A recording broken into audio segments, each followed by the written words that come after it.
All right, this is for something I'm gonna start doing here on the Substack is an Ask Me Anything, the AMA. I see other people doing this, and recently somebody wrote in and asked me a question in response to I ran the piece on metabolic and mechanical overload, and the question was specifically regarding to Body Pump. And Body Pump is a formatted program. It's a group fitness program.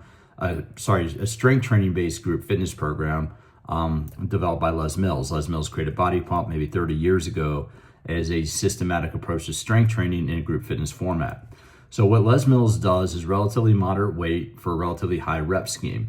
And actually what I'll do is I'll link below to an interview I did with the science guy for Les Mills about 5 or 6 years ago, where he talked about the research behind it. But when you look at popular strength training programs like Les Mills Body Pump and other programs that Les Mills put out, they are going to be a combination of both metabolic and mechanical overload. Now, metabolic overload is working doing repetitions to a point of fatigue. When you fatigue a muscle or muscle group, what you're doing is depleting it of available energy, in this case glycogen stored in the muscle cells. So when you do those 15, 20 reps, and those last 2 or 3 reps are really hard, they're burning a little bit, what's happening is you're using all the muscle carbohydrate or all the glycogen stored in muscle cells, and you're getting an accumulation of metabolic byproduct that's creating the burning. So that's metabolic overload. Now, mechanical overload is where you do a heavier weight, or you work to a point of fatigue. And what you're doing is you have if these are the muscle fibers and they're sliding across one another, you have actin, myosin, they slide, what we call cross bridging, that's muscle contraction. Well, when you do that repeatedly, or when you do that with a heavy load, you create damage. There's a surface tension there, and the theory is, this is all hypothesized, right? But what they study and what they have observed in the studies is that when you have the cross bridging of the muscle fibers, you're creating mechanical damage.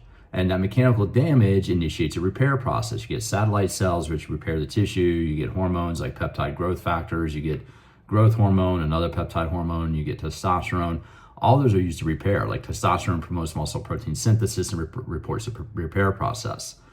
So to come back to metabolic versus mechanical overload, anytime you do strength training to a point of fatigue, you are going to incur both metabolic and mechanical overload are going to happen. And if you do a program like Les Mills like Les Mills Body Pump, and I was also thinking of CrossFit, if you do a program like CrossFit, if you do any type of program that's going to use intensity, use resistance, and you're going to go to a point of fatigue, you're going to experience both mechanical and metabolic overload. And Brad Schoenfeld, who's one of the top researchers in the field of this, and he's done I don't know how many studies on the mechanisms of hypertrophy or muscle growth. What his studies have shown are both are present. You can't isolate one versus the other. If you're working on metabolic overload, you go to fatigue, you're getting mechanical damage. If you focus on mechanical damage to initiate the fibers, there's going to be some metabolic fatigue there, because energy has to come from somewhere to generate the force for the muscles to from the muscles to move in the first place. So to get back to the question about a program like Les Mills is going to be a good combination of both mechanical and metabolic overload.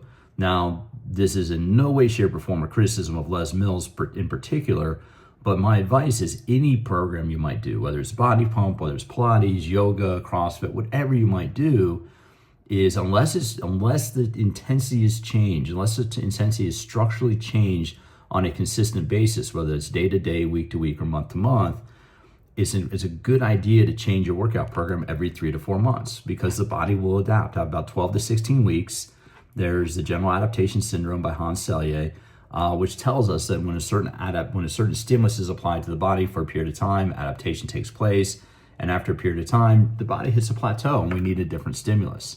So all that to say that no matter what program you're doing, no matter what you may love, it works, right? You're going to be doing it, but look to how can you change every 3 or 4 months. And I always recommend using the seasons as a guide. When the seasons change, do something to change your workouts. When we transition from fall into winter here in the next few weeks, what can you do differently? You're going to be using your body differently during the season. So my recommendation is the season should change accordingly. Anyway, this is my first Ask Me Anything. I look forward to doing more of them.